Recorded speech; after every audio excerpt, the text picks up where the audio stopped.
I just realized that this level of organization and creativity is driven by the high mind, because the mind itself can think of organization like this, but rarely does one really organize their life in different ways and like upgrade everything and create lots of order and satisfaction in the process of the upgrade. And clearly, I've done a lot of this. My whole life recently has been about upgrades. And even though it doesn't look like much in terms of like things that you can buy, it's not about that. The value for me is the process of upgrading my life in different ways. And I really appreciate the process and the outcome, because as I use this particular station, it has to satisfy a lot of needs. It has to function really well. And I've got to adapt my chair to be comfortable and put little padded extensions on everything that you see. I've managed somehow to optimize it and to make it functional and to make it easy to clean and maintain. And yeah, basically upgrading your life in different ways, in processes and tools. And I love doing all of that. And you might say, oh, good for you. But I don't. I don't have time for all that stuff. I've just got to do my job and go to work and stuff. And so I go, well, yeah, that's a reasonable excuse, because you have a very like full life of lots of requirements and obligations and needs that need to be met with consistent maintenance. And that's life. That's the life that we lead. We have quite a lot of servitude. We have quite a lot of like pressure to just constantly do different things. And then we also fill our free time with the things that we love to do. And that's kind of a universal way of living your life, for the most part. And for those who have way more time, idle time, or just paid time, where if they've succeeded and they don't have to work and they've got lots of time to themselves, or they are taking a break from the stresses of life and they've got some time to themselves, or they've just had a baby, and all of these moments in life when young adults, early adulthood, uh, through to mid, it doesn't really matter how old you are. The older you get, you tend to have more time, and so you tend to spend more time, more of your being and awareness within different aspects of yourself. You might listen to your body and its aches and pains, and then you might start feeling like you have way more, and because you're so focused on your body, whereas before you might have been distracted. But over a trickle of time, you might start shifting from the awareness being of ego and of mind, locked into that time of your life where you have to do everything and think of everything, and the stresses, and you're just stuck in that kind of um in that state. And then as you get older, as you have more time in your life to reflect, and you consider life as a whole, and maybe seek more meaning and depth and understandings, and all this stuff is afforded when you have the privilege and the freedom to just like chill and be at peace and observe and be grateful, and all of these things. It's harder to do them when they're just like slotted in between your full life of the ego mind. Creating that space is a necessity for the other aspects of yourself to come to fruition and to flourish and to start actually being observed. Because once you start becoming aware of tiny little aspects of yourself that's kind of different, it's like they have a different characteristic, and they might start taking control of you at some times, and you might start realizing, oh, this is something that's within me, but I have never looked at it and observed it and been aware of it. Yeah, because you're enthralled in the ego mind state. So the moments that allow you to shift out of that like sober default state and shift into another state where you notice that you transform in a way. It could be a small way or a big way, but notice the times when you transform and you kind of like become someone else for a bit, or you channel some energy from somewhere. Notice when that happens and where that's coming from, and start to just like be the observer of yourself. It's like you're just in the shadows. It's like a little, ethereal spirit person being able to stay there behind the stage, you know, of the theater that is yourself. And so as different mannerisms crop up, you go, okay, I'll just stay here and watch that for a bit. And because you're watching it, you're drawing awareness to this new character cropping up. And then it recoils because it's being rejected by the ego mind. Because the ego mind just wants to take the center stage, just wants to take control. But when you follow this kind of narrative of resource, then you start to realize that these different characters coming through are other aspects like high and of want or will. Let's stick to the character names. So you start to, by myself, as my levels of awareness unfold and through the like exploration of making up a story, then I start to actually form a relationship in real time with questioning these, like, what is this within me? What is this that I observe in myself and in society? I've observed lots of things, and I've never been given enough like space to allow myself to like keep questioning and keep exploring and keep wondering, like, what is this? What does that mean? And some people might say that that's a dangerous way to live your life, because you are likely to lose yourself and you're likely to go insane, or become like mentally unhinged. Well, there's like a little bit of truth in that. If you were to think that someone becomes unhinged, you're saying that they're like becoming unstuck from themselves, or becoming apart from themselves. Because unhinge is it hinges the glue, the adhesive, the bond. So,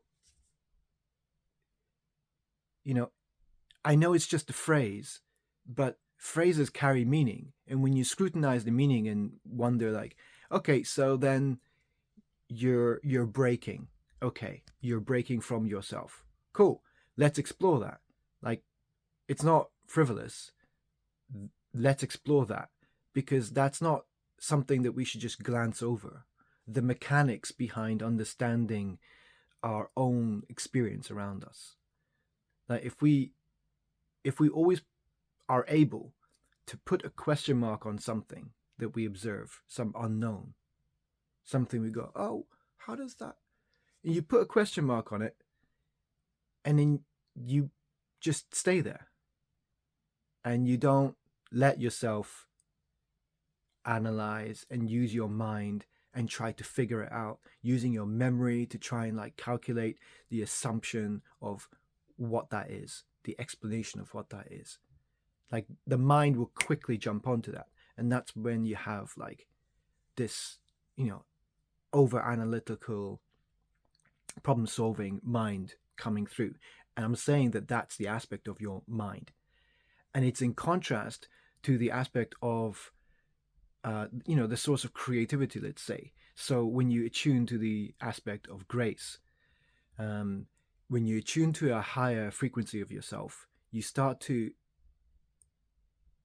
resonate with a certain higher frequency, and in there you have things like creativity and of inspiration and of more like compassion and love and understanding of truths that's kind of like universally underneath everything.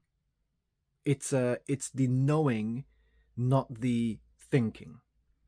It's the pre-thought. It's the formless truth of source. That's what it feels like.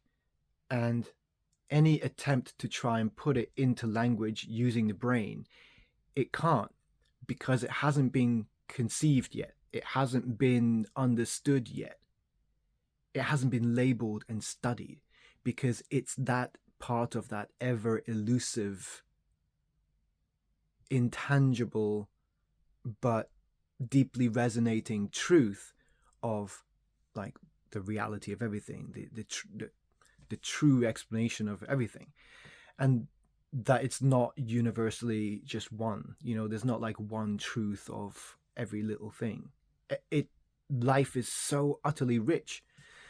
And you might think, well, what's the point of all this? Like, why do you need to understand everything? Well, that's my character. I do.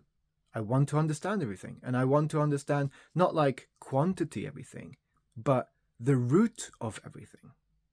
I want to understand the very nature of myself and ourselves, both in a granular fashion. I'm looking at me as like a single, entity, and then within me, I can fragment that and split it up into various aspects and give them characteristics and tell the story of resource and start explaining myself. And in so doing so, I will be explaining things that people resonate with, and they go, okay, yeah, you sound like you're making a lot of like radical sense, and I don't quite know like the science behind it or the proof or the evidence. And I go, well, I'm not trying to explain in that realm, in that state. I'm trying to talk to the ego mind stated people and help them listen out for those like portals into the other aspects and start exploring those too. Because the story is just a story. You can either like prove or disprove a story if it's based on history, because you can track back history and say, well, that story is made up or it's embellished the truth. But it's just a story, and as long as the story is remembered and the message contained with it is remembered and passed on as an effective way of actually like passing on real wisdom, is this power of storytelling and narrative. And I'm latching on to that now, because I realize, oh, am I telling my own story then? Am I telling like in real time the story in my head? I seem to be making up characters, and I seem to be weaving together some kind of pattern. I've referred to it as like laying down pieces of the jigsaw puzzle, completing it before you and beneath your feet, and you're laying these little sections of the big puzzle together, and you're walking along on them, and you're creating a small path behind you. But that path along the way, it seems to automatically just spring off into lots of different like tendrils and other paths that span from this. And we're able to kind of like in our minds imagine ourselves being able to, not within a physical form, but spiritually, creatively, like the speed of thought, but we're limited by the speed of our minds. The actual,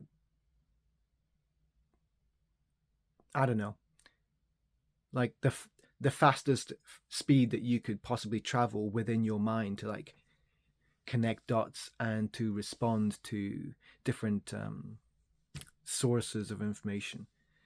It's the creative process is what can be labeled within the human body, right? Within our existing hardware. we are limited by that. So we can label it as the power of creativity because the method of being creative, like that of children, is, I think, essential in shifting towards a higher frequency if we choose to go to the higher frequency route. Because we could choose to go to the other side, mind side, to go into will and want, desire, impulse, chaos, all of that kind of stuff. We could shift into that in a scary form, but that won't serve society. That's like Mad Max style. So on the other side, we've got the side of grace and inspiration, creativity, play, truth, spiritual, higher, enlightened, peaceful. You've got all of these qualities on the other side of body.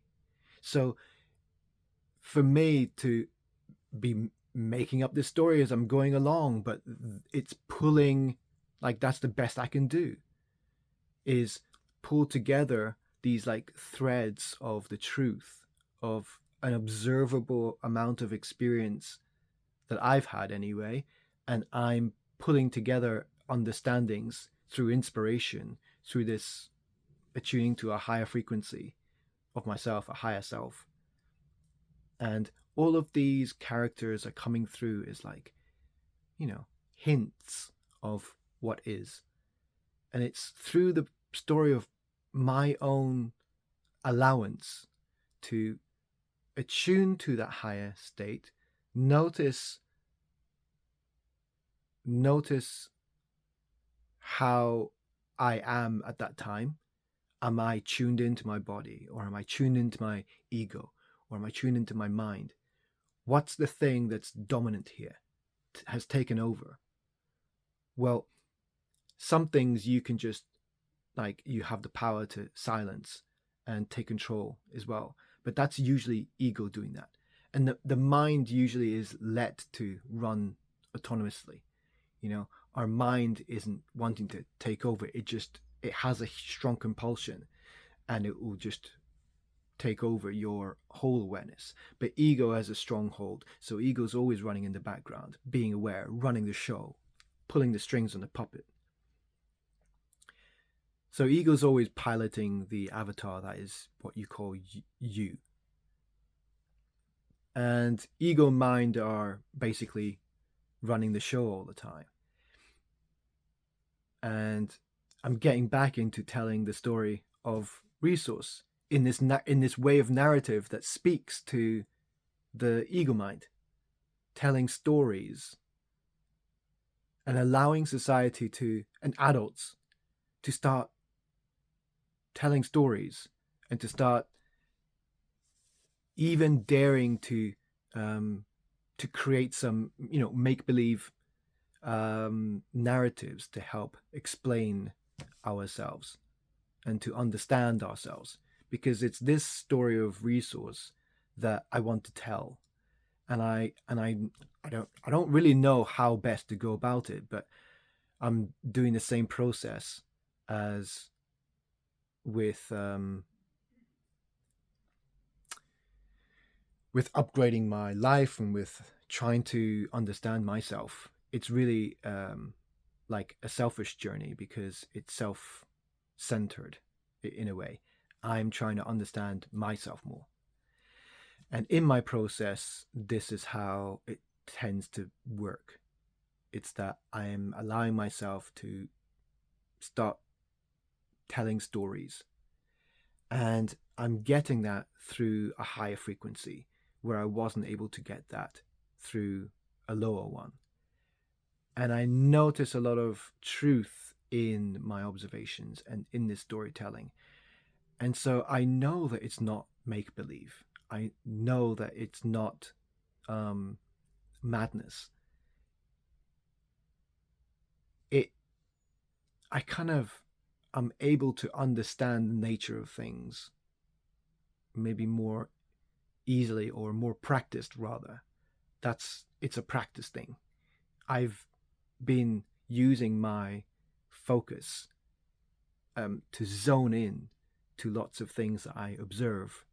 And it's all kind of led me down to the roots of everything. And I've put my lens focused into the roots of understanding the world around me. And then I focused within myself and finding the roots of who I am. And my way of understanding is through this kind of thing where I allow myself the time it takes to make sense of truth.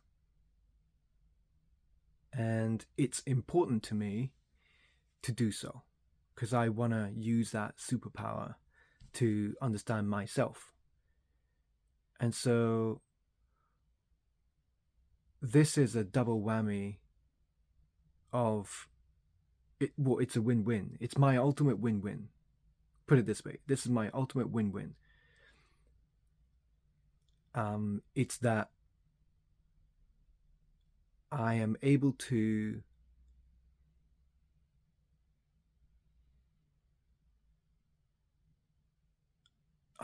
understand myself better and at the same time help others do the same.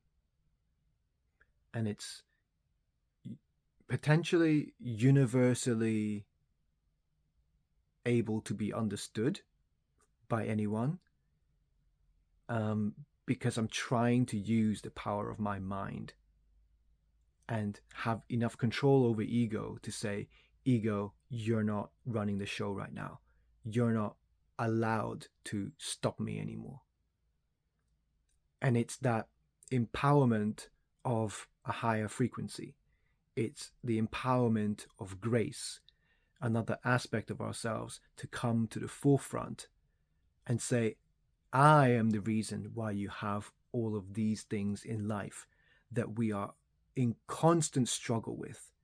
And I am here to say that I represent the aspect that's within all of us, in some way more others, because they're tuning to me. I am grace. I am the higher self. I am a higher frequency of life, of being. And when you tune into me, you resonate with the truth behind all of this, like, injustice and imbalance and like ugliness that comes from the potential of giving into your ego and your mind too much and giving into impulse and will and desire too much. It's that darker side of the self. The whole life of ego and self is self, me. And it's so ugly. And I'm saying that we are becoming more aware of different ways that life could be. And we are making great progress towards a lot of things. The world has never been a better place to be. But if we want to actually like grow up, and if we actually want to evolve as a society, we need to learn what works to actually build a healthy society over generations, not just the immediate action that you see beneath you as a knee-jerk reaction when shit hits the fan already. We need to get in touch with who the hell we are, and we realize that we have so many different parts of us. I refer to them as aspects. And if we investigate them within ourselves, as a matter of curiosity, just be playful. Just allow yourself to go, all right, let's try this. Let's microdose a little bit of weed and listen out for this grace character. And listen out for this ego character, whoever they are, whatever this bullshit is. Oh, with the mind and the body, okay, I understand. Will, maybe, want, desire, sure, whatever word you want to use. And listen to this bullshit story. I'm telling you, you'll see the patterns and you'll see the truth, and I don't know, you might have a meltdown, you might reject it, who knows, who cares, but you know, it's everyone's choice to believe or not to believe, or to ridicule, or to just like only wait for the rest of the herd to start moving on before you join in the middle of the pack where it's nice and safe and comfortable. um Whatever it is, I don't care. I believe so much in this backstory, this process of creative expression and an attempt to, I don't know, document and expose somehow the truths behind what just is, and the power and the beauty behind all of these other aspects, that we could create a new state now. Instead of being the ego mind state, we could instead be, let's say, the high body state. And so we'll just tune that frequency up a bit. And all of our actions over time will start to create this higher resonation. And we will have quite a lot of difficulty if we approach it in the same kind of old power mindset, which is the ego mind. It'll be difficult if we carry on using that, because we are like the hardware physical vessel, whereas inside the spirit is much more able to like quickly evolve, because it doesn't have a form, it doesn't have a body, it's formless. So you're like spirit, your high, your soul, whatever is ethereal and formless, it has the potential to just evolve very quickly. And this avatar, this experience, we have to, you know, go along as the fleshy pilot in the spaceship. So in an abstract way, I'm comparing that kind of fleshy astronaut in a spaceship metaphor to our current state is the ego mind state. It's the state of form. It's the state of like control, and we tag along body along for the ride, and we kind of like control everything. And in general, we don't let body come to the surface. And then we look at when the examples that we do let body come to the surface, we explore what's going on there, and we again tell it through narrative, because who's got time to wait for the sciences to explain everything in a boring way that no one wants to remember or care about anyway? We care about stories. It really helps our levels of understanding when you speak stories to a child. They get it, and then they're able to weave a tapestry of everything else that connects together through the power of storytelling and narrative inside their mind. And so when you inspire a creative mind, it can just better retain the majesty of the truth behind everything, the like knowing everything, or at least what you're told is your mind just remembering structures. And yeah, memory has definitely a strong part to this equation. But in general, in general, our experience is in the ego mind state, and I would advocate we look at other possible states containing more of ourselves, or let's say replacing some and creating different combinations, because the combinations, when we attune to various aspects of ourselves, those combinations have their own superpowers. And it's in this configuration that when we know what our archetype is and the combination that comes through to give us these superpowers, when we observe them within ourselves, we should leverage those, because they are part of the whole story that's evolving. It's like we are awakening these superheroes that don't know their superpowers yet, but they feel and they resonate with some stuff, and they make commitments to themselves, and they dedicate their own action to be what they stand for and what they believe in. And it's those kind of warriors that we want to bring forward and, seed a lot more. And it's that kind of area in the story that's turning really like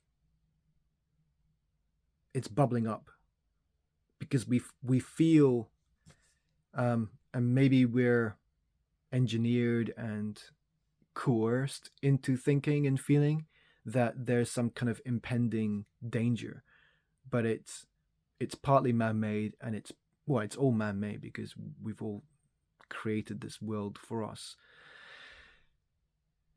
And that's really what it comes down to, is we need to save ourselves from ourselves. And when you look at ourselves as plural, you think I'm referring to various people as a collective. No, I'm not talking about plural of selves as human beings. I'm talking about the plural of the aspects of yourself. You need to explore all yourselves and listen out for them, feel them, resonate with my words and my ramblings, and know that it's freakishly true and it makes a lot of sense, and just go along for the curiosity of it. Allow yourself to say, hey, society, can you like give this guy a break and just like let him tell a story? Because as a creative and as someone who's now starting to vape weed and microdose and explore with that, I'm terrified of the scenarios that are in like a correlation, and they are attached to like the stigma of using drugs. And I'm constantly like wary of this and cognizant of the restrictions behind what's really, in my approach to it at least, key to allowing yourself to even help attune yourself to a higher frequency. They can be accessed by other physical beings and doings, but it's not enough. I think that this is a very acceptable and should be acceptable means of integrating something within society that the people want, and the people demand the tools and the space and the freedom and the right, the lawful right to start exercising these practices for themselves. And I think the it's still being illegal is such a pain in the ass, because it's so useful. It's so useful when you use it in a careful and scholarly fashion to try and investigate one step at a time, not just jumping into the deep end, because we are scared to lose ourselves. Of course we are. But to even ask and dissect that form of understanding ourselves, we're like, yeah, we keep confirming we have selves, we have different aspects of self. And I've never put it in this, form of labeling before. And then your awareness comes like, what is this? This is new. And it starts to use focus to go, what is this? Keep that alive in yourself. Like always. Don't just take for granted that the world is what it is and there's nothing that can be done. No, every single day, every single moment, we're making choices within our own self-contained system, right? We're making choices for ourselves. And so we can still make the same choices in how we live our life. And really all that is if everyone starts becoming better for their own good and for the good of everyone else, then do you not see the potential of, and it's not just, we can do it. We can do it, but just allow us to start actually doing it.